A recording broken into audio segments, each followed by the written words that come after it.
Ahoj, čo je pre teba dôležitejšie? 24 hodín bez spánku alebo 24 hodín bez mobilu?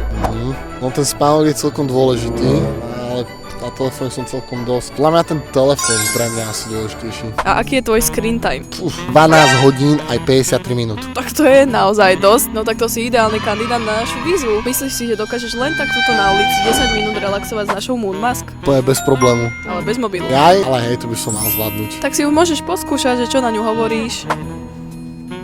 Veľmi pohodlná. Nič cez ňu nevidím, že vôbec. Poďme, som ready, ideme nájsť tú lavičku. Sadneš si.